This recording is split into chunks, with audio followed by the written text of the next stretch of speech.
Go over the goals and objectives for today's presentation. We want to keep in mind that we're looking to review the principles of universal design. We will share those with you, have a little time to reflect on those, review the principles also of universal design for learning, which shifts the focus just a little bit. We're going to define potential barriers for students in student housing, and also encourage you all to do some thinking on that and hopefully have an opportunity to share some of your thoughts.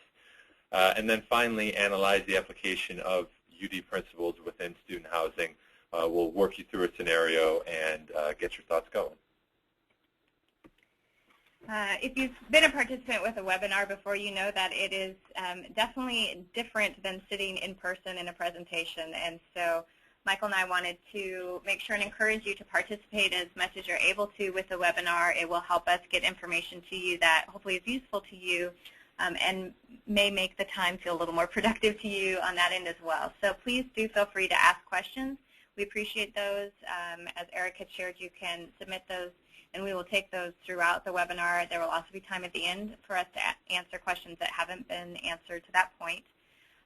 We have a couple of spots within the presentation that we're going to ask for you to participate in some different ways, and so it's helpful to us if you're able to do that. Again, it allows us to make sure the information we're providing to you is useful to you in the context in which you're in.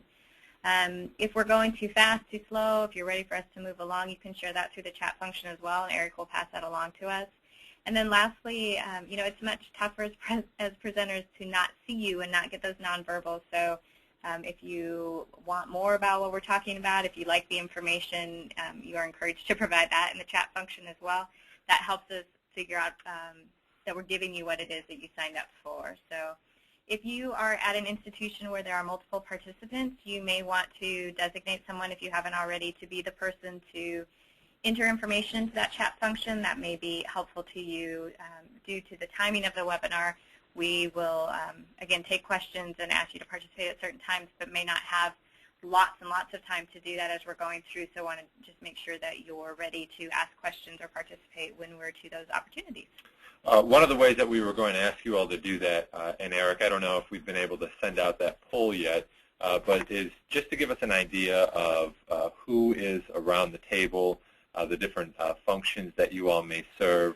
It looks like that just went up. So if you can designate someone, or if you can complete that for us, Eric will hop back on here in a minute and give us some of that feedback on who's in the room, so we have an idea of potentially how to cater some of our responses and some of the information.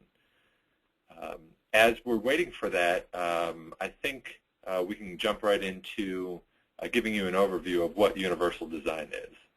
Great. It looks like right now we're almost done with voting, so if you'd like I can give you those results, but they won't be able to see the screen until we're done with that. That's fine. Excellent. Thank you, Eric. Looks like the majority of the folks in the room are from Residence Life, 44%. I'll go ahead and actually share the results with everybody here. 41% in Residence Life. We have a 18% in facilities and assignments, respectively. 6% from dining services, and then almost half the audience is actually in other functional areas or outside of housing departments. So that kind of gives you an idea of our audience today. Great. Thank you, Eric. Yeah, you're welcome. Okay, so now I think we'll go ahead and move forward, just introducing you to the topic of universal design. There are a variety of resources available out there, so if you're completely new to the concept of universal design, you may wish to go do some investigating at another point into sites like the Center for Universal Design, where they talk a lot about the principles, different components of it. But the idea behind universal design is really this concept of designing environments, products, educational tools in a way that it's usable for the widest range of people at the widest range of opportunities. And so really the idea is designing in a way that it minimizes barriers and quite honestly reduces the need for a wide range of short-term temporary accommodations. you'll see a reference at the bottom of this slide. Bergstaller and Corey, they have put together a book about universal design, and would highly encourage you to get this as a reference guide if this is a topic that you wish to learn more about, because they talk about concepts of universal design and how they're applied in a variety of constructs within higher education. And so really they talk about the fact that universal design is a goal. It's not a checklist. It's not a one-time thing where you look at it and say, yep, I'm universally designed now and I'm done. It's really a goal, a big picture type of concept that you want to work through. And so it's a process that's ongoing. You're never really done with universal design, and so you can look at small ways or big ways that you can incorporate it. It's really this idea of creating things that are accessible, that they're usable, and they're inclusive. I also think that it's important to note that, in particular, referencing individuals with disabilities, sometimes people wonder if the concept of universal design puts into place something that's a lower quality or lower standard than something else, and we would advocate that universal design doesn't do that, that really the idea is creating an environment that allows the most students to engage with whatever it is that you're providing in the most usable way. So that's just kind of a quick overview of universal design. And to take you a little further into it and to be clear that we're all on the same page, there are 7 principles of universal design proposed by the Center for Universal Design at North Carolina State. And those 7 principles are up there on the screen: equitable use, flexibility in use, simple and intuitive use, perceptible information, tolerance for error, low physical effort, size and space for approach and use. And as Melanie talked about, and as the bullet point references, when these principles are incorporated, it really does reduce the need to go back and fix your situations, facilities, services later on based on the needs that you may have overlooked initially. So we're going to take you through a little further some examples of these principles. And up on the screen, you'll see 4 of them there with some principles on the right. What we've done is try to take these principles and apply them to some situations that you all may be working through. So other than the ones up on the screen, a way you can think about equitable use is if you were marketing a program, an event, or a service, and you provided materials, marketing materials that are in multiple languages, and that you provide those materials in an electronic format that would also be readable by a screen reader, that would be a way you would be incorporating equitable use. Flexibility in use. If you're looking to renovate a space and you consider adjustable tables that allow for a wide range of abilities and preferences to be able to utilize that space, that's another way to incorporate this principle. I think about it as I'm sitting at a desk or a table in a classroom. I'm a taller individual, and I've ripped more than one pair of pants trying to slide my knees underneath that table and it getting caught on a screw or a nail. And if there were tables that were at multiple heights, I may pick one that would fit me a little nicer. For simple and intuitive, if you're working with vending services and you look for them to provide you with vending machines that have large buttons on them that include the pictures of the product that you're going to purchase, and then also Braille, that large button that tells you what you're going to buy, that's a simple and intuitive feature that you could incorporate. And again, that's working with your vending rep. And then with perceptible information, if you're running a loop video, for instance, during a check-in or during opening week, if you have that video captioned and then also enable those captioning, that allows, for a noisy room, for folks to still get the content, or for an individual who may be deaf to get the content that you're trying to get across with that video. So those are a couple examples. I'll run through quickly also the next 3. Tolerance for error.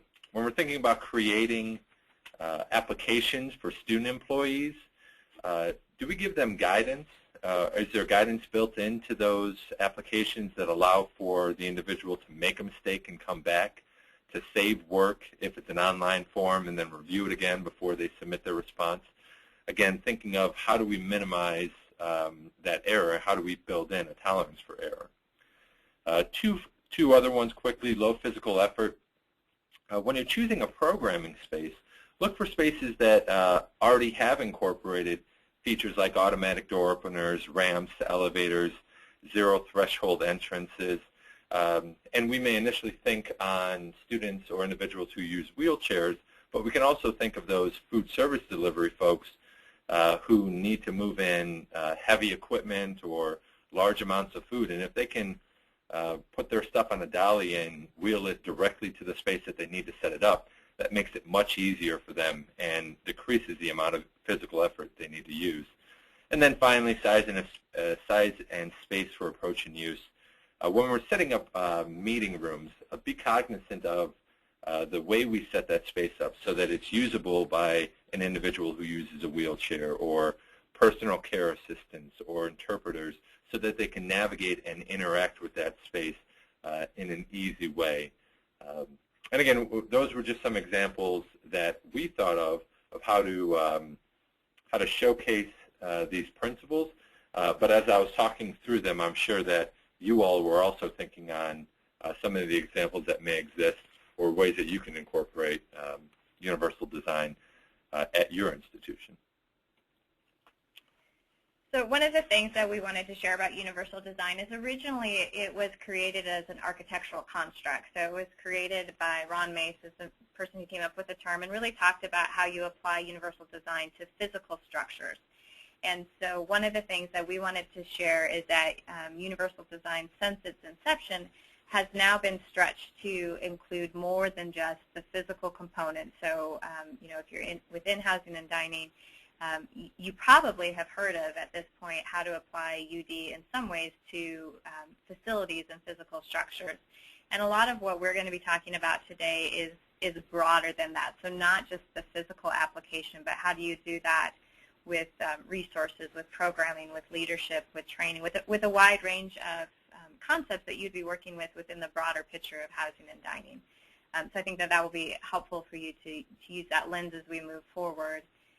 And in light of that, we wanted to add that some of the ways that universal design within higher ed has been broadened beyond that architectural or physical component is really how universal design is applied to learning and applied to instruction. And so again, we would advocate that this isn't solely for the academic affairs side of things. It's also very useful and relevant to the student affairs side of things. And so this concept of universal design for learning, there's really three principles that are salient to this concept, and they're listed for you on the screen. So they include the ideas of providing multiple means of representation, multiple means of action and expression, and multiple means of engagement. And so really, what does that mean? That means that when you're looking at, for program, for example, and how you provide the information for the program, that you aren't simply looking at presenting the information and saying, here it is. So it could be as simple as a program itself, like a paper copy with a program that you would have at a program that you're providing, and is that material offered in large print or small print? Is it, is it brailled for someone that needs brailled? It's kind of looking at the idea that there's multiple ways to do most anything that we're doing, and are we finding ways to include those so that things are accessible and inclusive for our students? And again, this isn't just for students with disabilities. Universal design is often talked about as being a construct specifically for individuals with disabilities. And again, we would advocate, and research would show that the concepts tied to universal design are really useful for a wide range of students. For example, students for whom English is not their first language, for some of our non-traditional or older students coming back that maybe have been out of the educational environment for a while, individuals with varied learning styles. And so we would encourage you to really look at how you're framing what it is that you're providing, and is it accessible, is it usable by the wide range of students that you probably now see on your campus. The other concept more on the educational side is the idea of universal design of instruction, and the idea here is really tied to those 7 principles, and also to this idea of learning, that there really isn't typically ever only one way to do something. And so this might be useful to you if you're doing leadership development and training, for example, and if you have a learning outcome that you're wanting to accomplish, looking at, is there more than one way for the student leaders that we're training to get to that learning outcome? Do they have options in how they do that, or are you providing options for how they demonstrate that? Because what that looks like to you in reaching that learning outcome might look different for a participant. And as a side note to that, you may note if you want to learn more about either of these concepts, universal design of instruction is typically referred to as UDI, but some literature will also refer to it as universal instructional design, and those terms really are interchangeable, so don't be confused if you see one or the other in literature. So one of the things that we wanted to do, particular with this information, is to get you thinking not only broadly about universal design and how you might incorporate that, but specifically we were asked to talk about how this relates to students with disabilities. And so we wanted to spend just a moment on the idea that there are a wide range of perceptions of students with disabilities. We don't have time to go in depth into what this looks like at your particular campus, but wanted to get you at least to start thinking about how you individually frame disability and how that might influence the work that you do. And so we would say that in general, if people are looking at disability as a legal mandate, and this could be tied to a model of disability like a functional limitation model or a medical model, which we'll get into in a couple of slides, then really typically when people are looking at it from a legal mandate, they're looking at compliance as ceiling. Like this is the most that we need to do is be compliant. That doesn't typically tie very well to looking at designing environments in a universally designed way.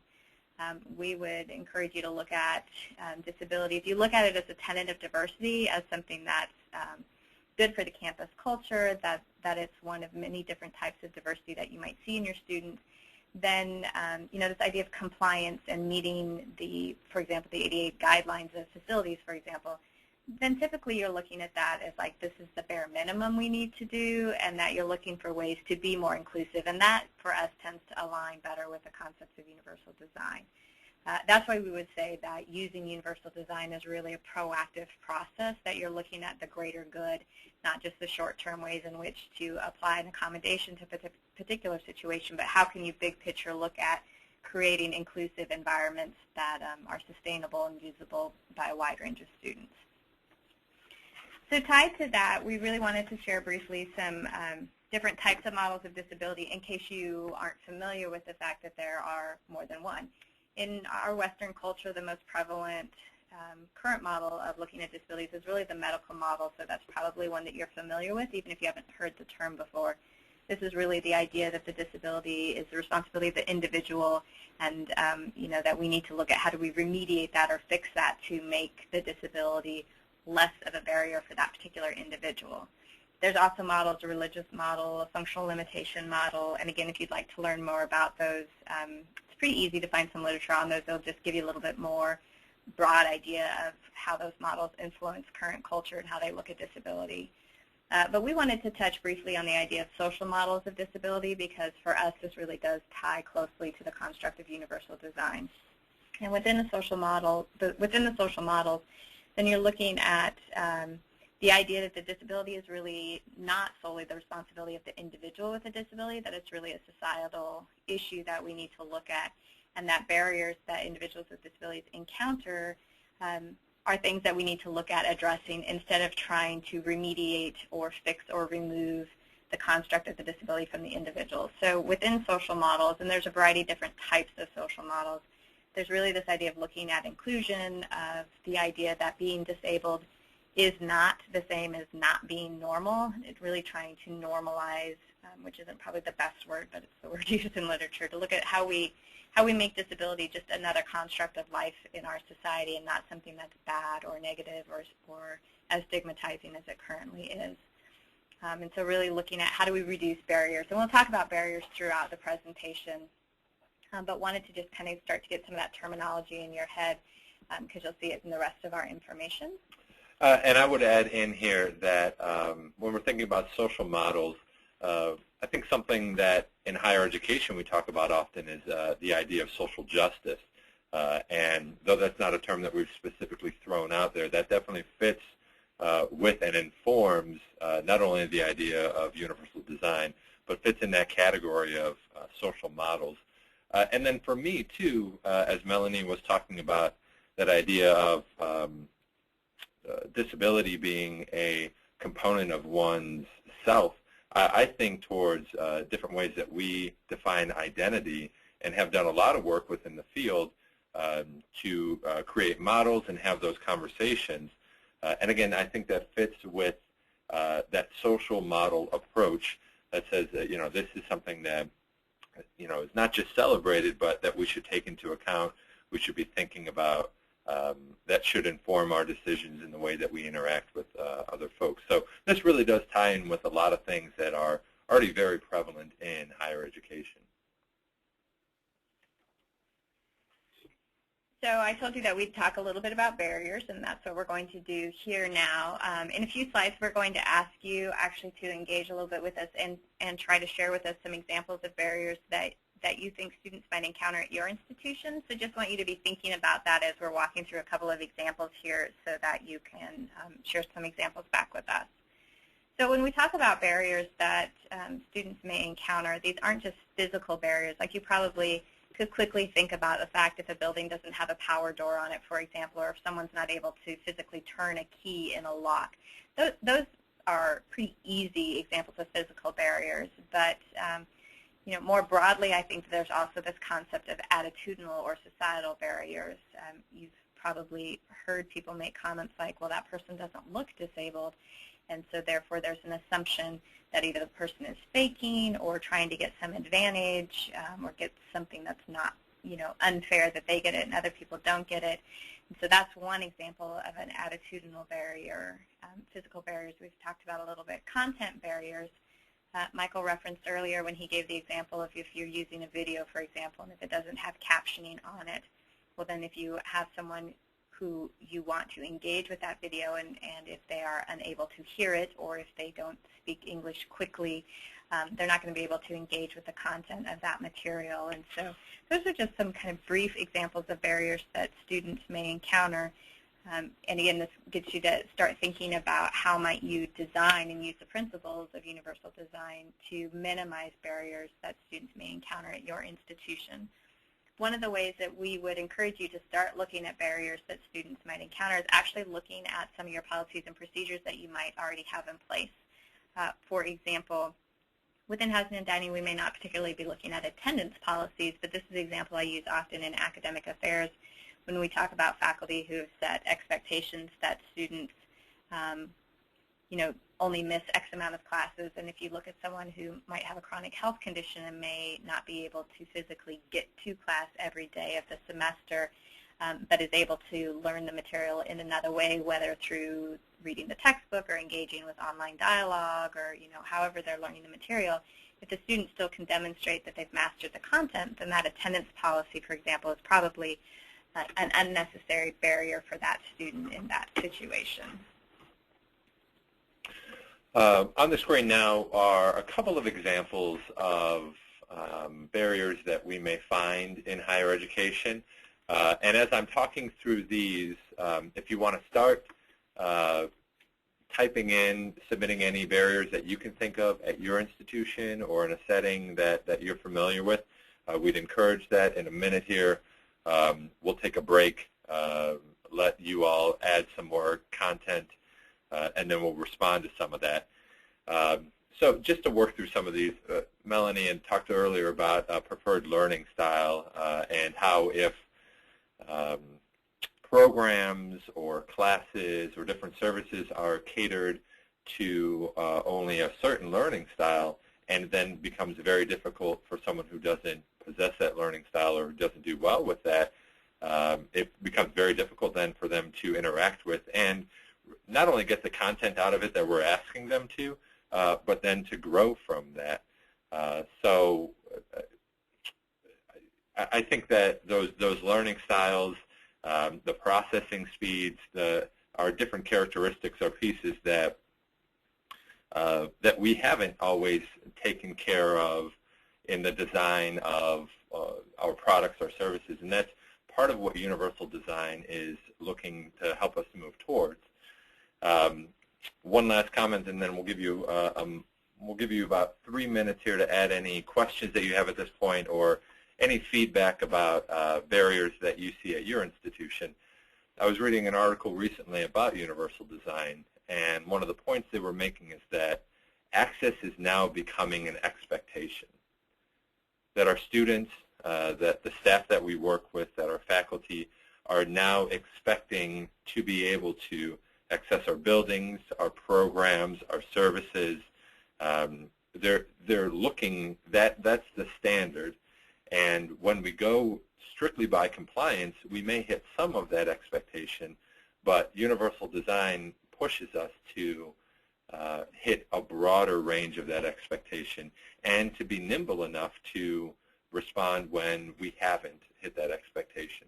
So we're going to pull up a slide here with 2 questions, and if you can take, we're going to give you 2 minutes here. You can take some time to either respond to that question in the response box, or if you have any questions at this point that you'd like to bring up, feel free to put those in the response box also. Great. At this time, I'm going to jump in and say great presentation so far. And for Michael and Melanie, if you guys have on your end there, I know you're presenting on a dual screen, so if you have the option to view the question box on your screen, I can go ahead and route some of these responses directly to you. So let me know if that's working, if you're able to see the ones I'm sending over right now. I believe that we can. The box on our end is a little small, but Yep, feel free. There's a little button next to the X of that section that's like an arrow pointing to the upper left.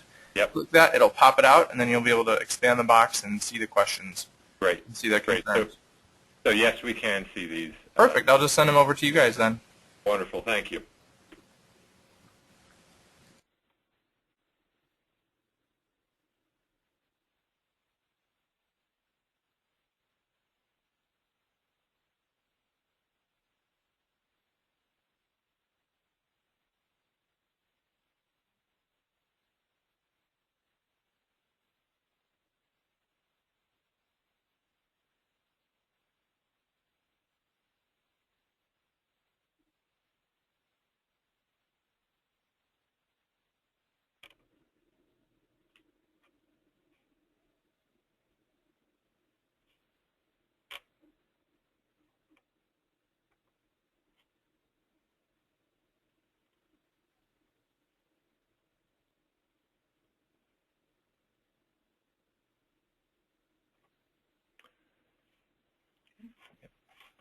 So thank you for the responses that we've had shared so far. I think we'll take a moment to respond to a couple of those and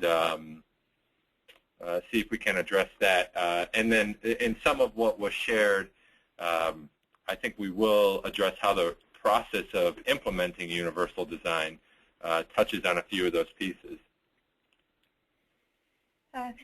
So some of the feedback that we received was talking about, I think some of the difficulties actually with encouraging faculty to incorporate universal design, and perhaps some confusion on the end of faculty about what does universal design look like, how do we do that, and then is that different than providing accommodations? And so one of the things that I would respond to with that is that I don't personally believe that the use of universal design will completely remove all need for accommodations. That would be lovely, but I don't think that that exists, that there are definitely aspects of some disabilities.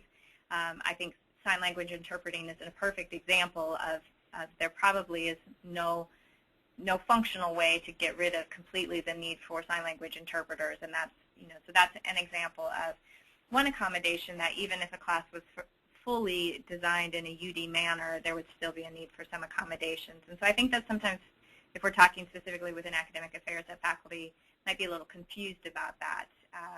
I'm going to tie that to another comment that we received, which someone added that they thought that universal design doesn't necessarily address identity or attitudinal barriers very well. And what I would say to that is I actually feel a little bit differently about that. I think that if people are willing to incorporate universal design, then I think that that's acknowledging that regardless of who the student or the individual is, that not everything works the same. And so for me, I feel like it's a step in that process of identifying that even if we can't physically see a difference with somebody, we're willing to acknowledge that two people who might look visibly the same probably function in a very different way. And I think most of us in our roles, whatever it is that we're doing, probably would accept that assertion that even if two people look the same, they aren't the same.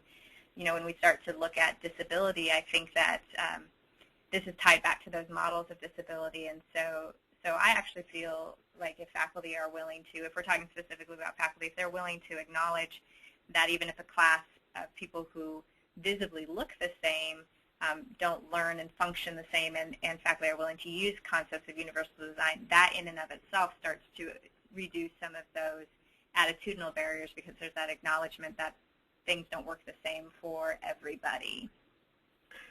To just acknowledge a couple of the barriers that folks brought up, cultural insensitivity and lack of resources, and tied to that, someone noted that students' socioeconomic status may come into play when they are looking at either the medical services that they've received or the support that they've received in the past. So I certainly think that those are two barriers that are present here in higher education. The note someone shared about the lack of preparation under-resourced K through 12 schools, certainly the experience of the students once they enter into higher education is significantly different than the resources or the experience that they may have had in grade school and high school. So that is something that we're dealing with, and something that we need to be cognizant of when we're working with students, and do the appropriate research to know what those differences are and how we can best help students work through that transition. So I think now I'll probably jump back into the presentation. Eric, is there anything else we need to do to get moving forward with the slide? No, go ahead and just click back on the actual presentation window. There you go. Thank you so much. You're welcome. So we're going to now move forward with so how might you look at applying the principles of universal design? So we've overviewed the principles for you. We've talked a little bit about what those might look like within learning constructs or instructional design. And now really we wanted to share with you how you might start to look at a process specifically for incorporating these principles. Again, this is very much directly from the work from Bergstaller and Corey, and so I want to give credit in that manner.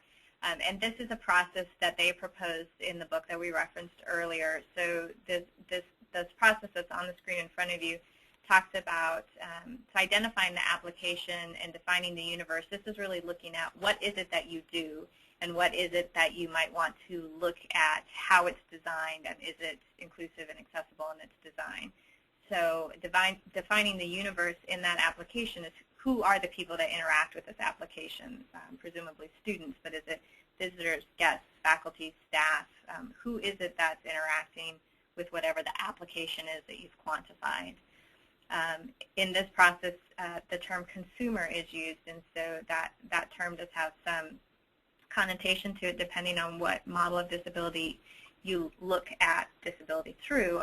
I would probably encourage you to use a different word than consumer myself. I tend to, in my head, just think student, but involve whoever it is that's involved with the process or the product that you're looking at in the application step.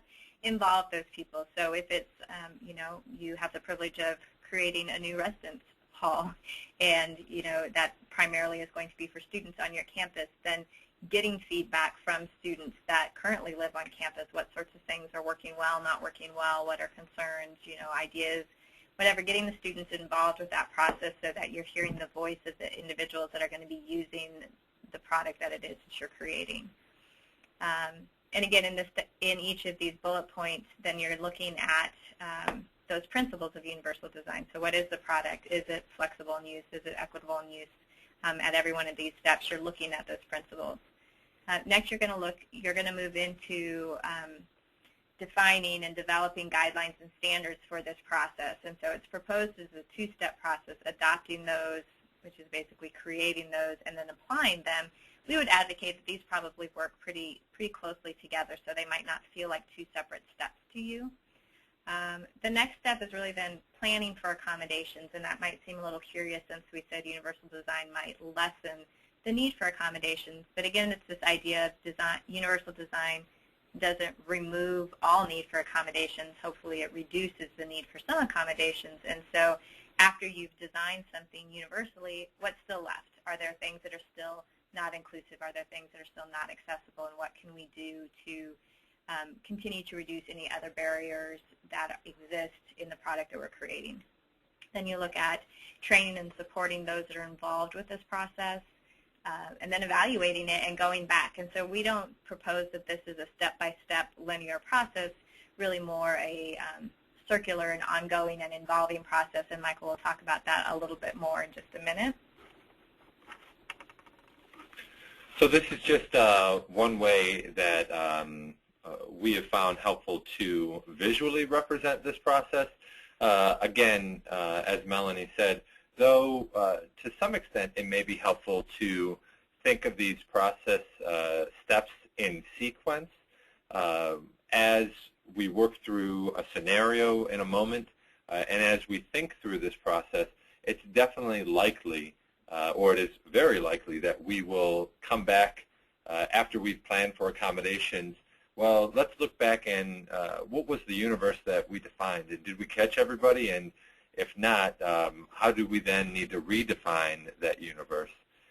Or during training and support, is it still important to involve the consumers in what that training looks like and how we design it, how we maybe vet it before we put it out there, and looking at the needs of those folks that we're training, again, involving those folks who in the end will receive or interact with the process or whatever it is that we're designing. So what we've done on this slide is written out a couple of scenarios that we think represent potentially some of the things that you all may be familiar with or work with on a regular basis. We're going to actually walk through that first one and apply or start to apply this process of universal design and those principles. So to talk about that one, you are working with a student leadership group that has funds or has access to funds and wants to use those funds to renovate a building common space, potentially in one of the residential spaces. And they're looking to incorporate the use of games, maybe upgrading lounge furniture or changing that lounge furniture, show their pride in their school and use some of that university swag. So we're going to talk about that scenario in a moment, but there are some other examples up on the screen, work that you may do with the departmental committee tasked with planning and executing an annual event, or the development or revision of a policy either in the residence halls or at your institution. But the scenarios can really range from work that you're doing with facilities, programming, policies. We talked a little bit about marketing, training, and leadership, the way we advise student groups, how we do conduct on our campus, the way we interact with and maybe provide dining services. So the scenarios are really as broad as the scope of the work that we do. But we thought it would be helpful to actually walk through one of these and talk through how this process may play out. So this is similar to the diagram that or the drawing that you saw earlier. Now what we have incorporated are the 7 principles of universal design along the outside, signifying that in all of these steps and with the universal design approach, we're always keeping those 7 principles in mind so that we are designing it to reach the broadest group possible. So if we go back and think back to that scenario of working with the student group, I think that in any way that you apply this, you can either be very intentional with talking about universal design is something that I'm interested in, that I think would be beneficial for our students, our staff, etc. Here are the principles. Here are some of the concepts of universal design. Or it can be something that you use, that you keep as a tool, as a lens that you use, that you may not necessarily state outright, to help you work with the student or provide a service. So this would, in this setting where we're working with the student group, I think I would begin by asking them questions about, what do they want to do with this space? What's their plan? What's their goal? And who do they want to benefit from this renovation, from this project?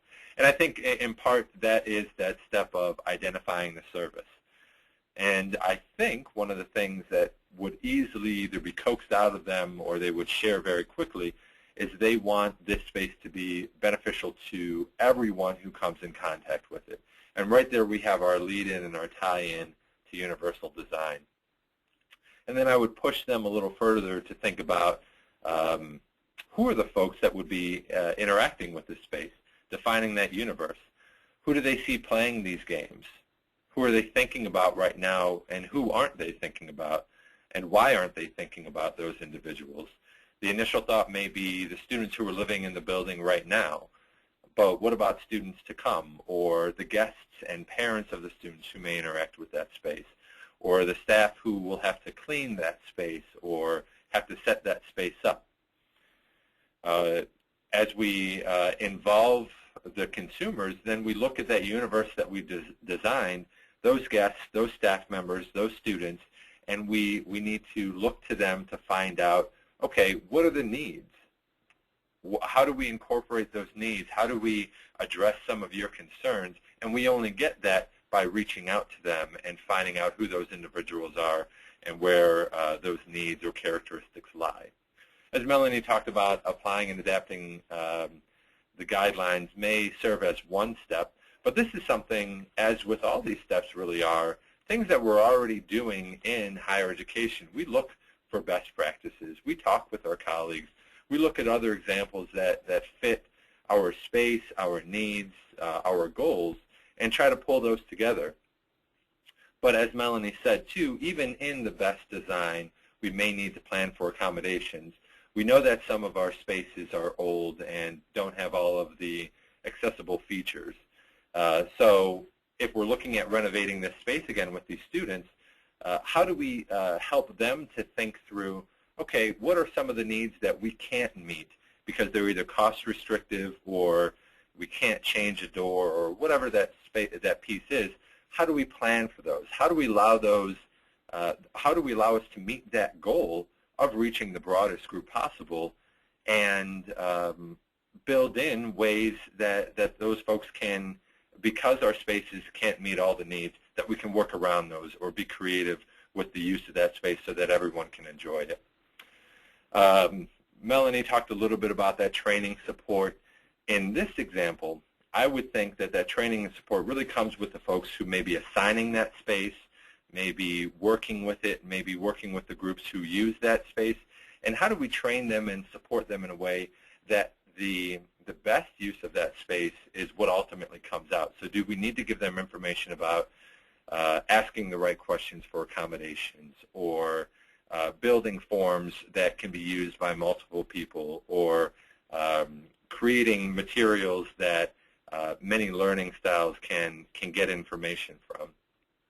And again, like I said, evaluation is similar to the assessment piece. That is one that is steeped in the work that we do here in higher education and even seems to grow with every day. So as much as it is something, a component of this process of applying universal design, I think it's a component of what we do and is good practice. So again, those were just a couple of thoughts of how we may incorporate this idea of universal design to a scenario in higher education.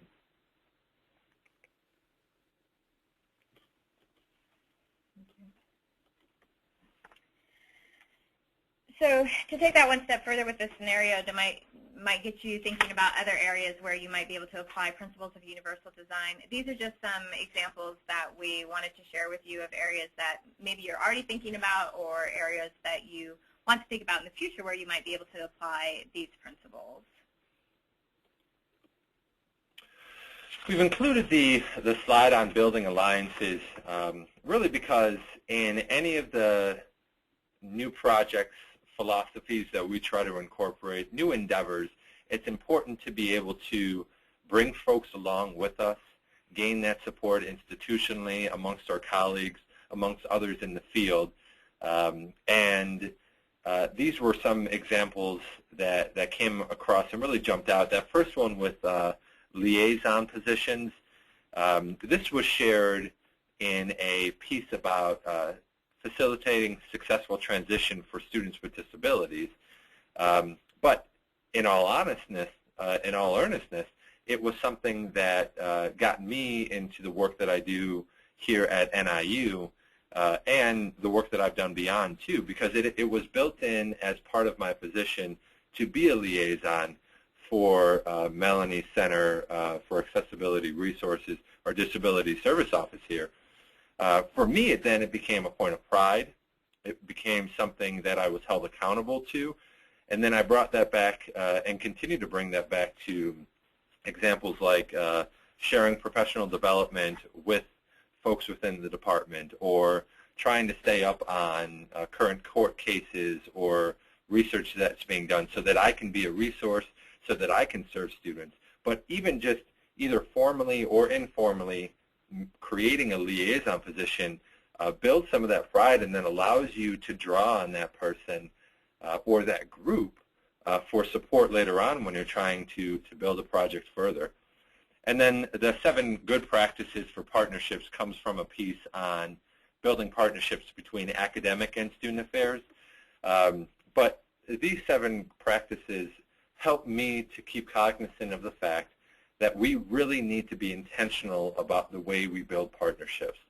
I think in student affairs, sometimes we take for granted that we need to work with each other on certain pieces, but the way we build messages, and for instance, that first point there, reflecting and advancing the institution of the institution's mission, if we do that in the way that we sell these universal design projects or sell that philosophy, if we're building in the mission of the institution, it's hard for folks to not get on board with that, because that's the work that we do, that we've signed up for. So as much as I think that these are good things to keep in mind, and I would encourage you to look at how you build partnerships and potentially build in some of these points, I think just even being cognizant of the fact that we need to build those allies to get work done, to pull our resources, to get students involved, I think that's a critical point if we want to incorporate universal design into housing or into anything that we do within higher education. We've got a vast amount of resources at our fingertips, but our ability to partner with those individuals who have those resources is critical to getting any work done. So we've given you some ideas about what the principles of universal design are, what those might look like in learning or instruction, how those might play out in particular environments in which you are working. But then we would be remiss if we didn't help you think a little bit about what challenges might you encounter if you want to move forward in incorporating universal design in a broader range of things that you're responsible for, things that you're doing at your institution. And so some of the things that might pose challenges for you as you move forward in identifying allies that you can work with or ways in which you can collaborate with other entities at your particular institution really goes back to attitude.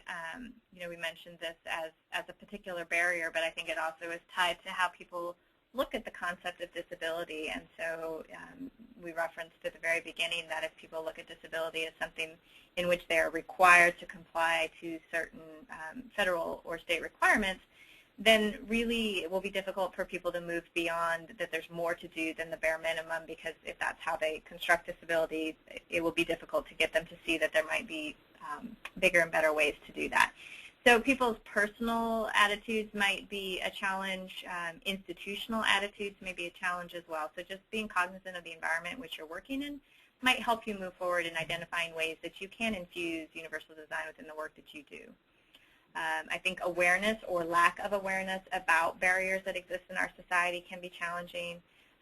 You have to be cognizant of what the institutional commitment to diversity is. Not everybody considers disability to be a tenet of diversity, and even though most tenets of diversity are tied together through civil rights movements and initiatives, there still is some resistance to some people, including disability, in that conversation of diversity.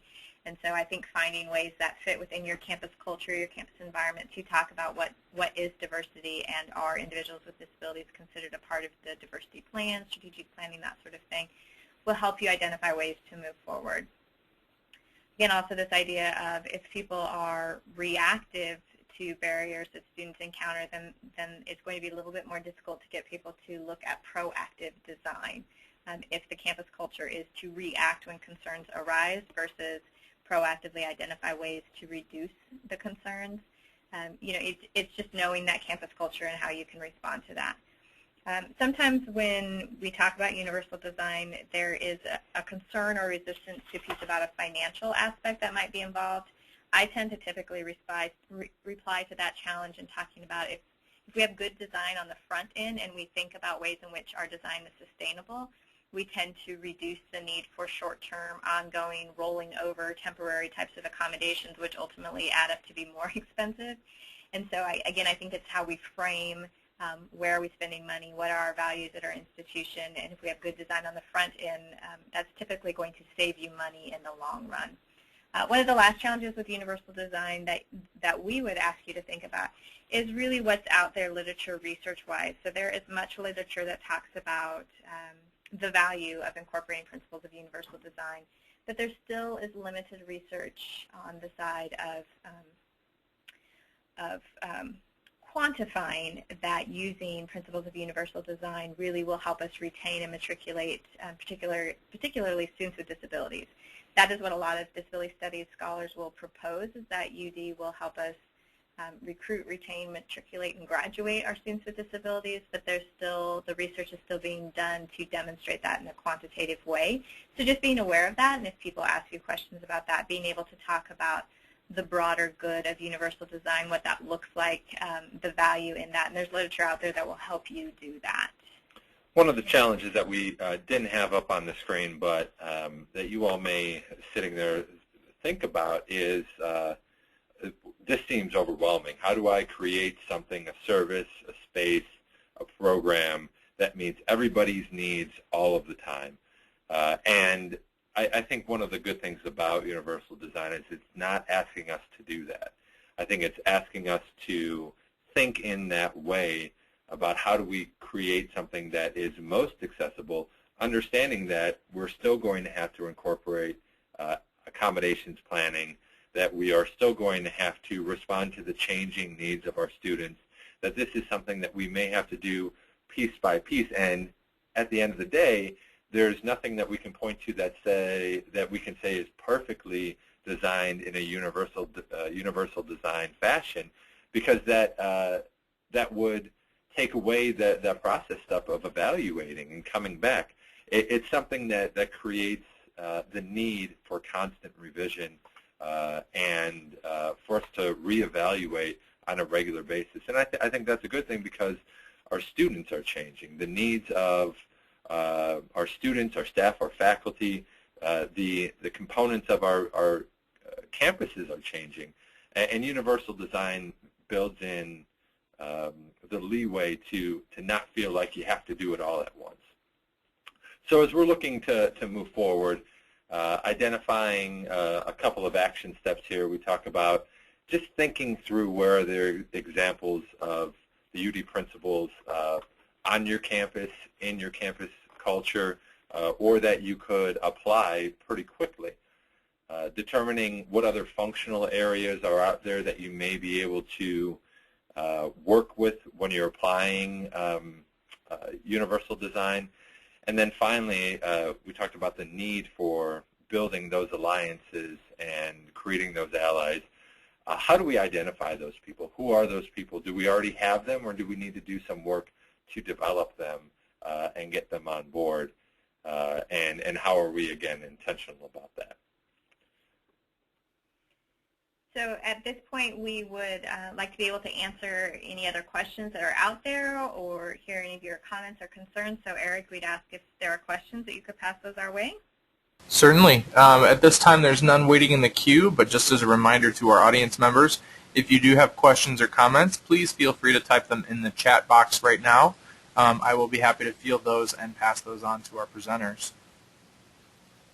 We'll pause for just a couple minutes to allow folks a chance to submit that before we wrap up.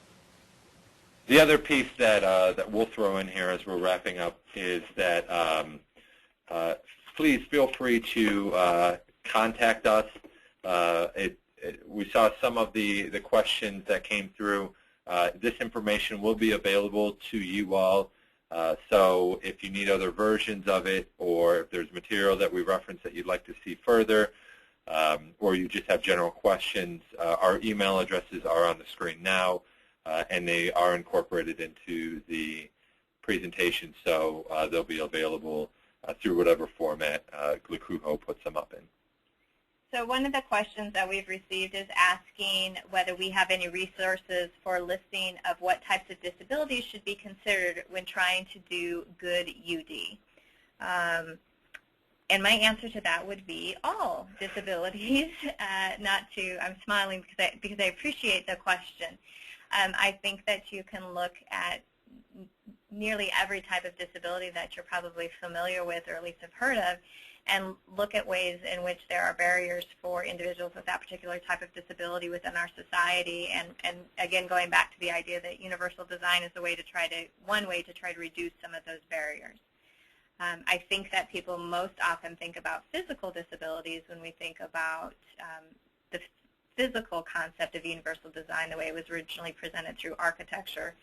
But when you look at UD as applied to learning or as applied to instruction, then I think that it is probably not a big leap to jump to things like learning disabilities, attention deficit hyperactivity disorder, students that are on the autism spectrum, because really it's this idea that we have an expectation that most individuals will be able to interact in whatever it is we're wanting them to interact with in one particular way.